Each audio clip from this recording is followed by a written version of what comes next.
Welcome to the slop farm. Enjoy the video. You start by installing Kaspersky Vpn and signing in so the app can manage connections securely. Once installed, sign in with your Kaspersky ID. This links your subscription and preferences. Make sure to accept required network and VPN permissions so traffic can be routed. If you plan to keep protection always on, enable Auto Start. You do this now to avoid interruptions later.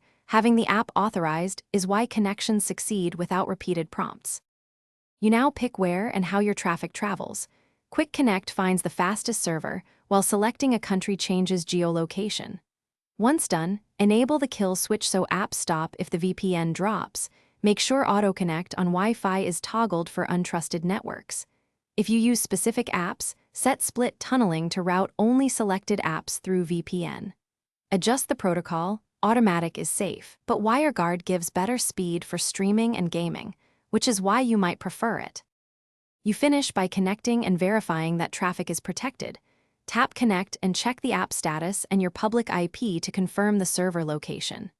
If things go wrong, try toggling the protocol, reconnecting, or restarting the device. These quick steps often resolve network handshake issues. If the problem persists, reinstall the app or capture logs and contact support. Make sure the app and operating system are up to date, because outdated software commonly causes compatibility and certificate errors. Thanks for watching. Consider subscribing if we helped you today.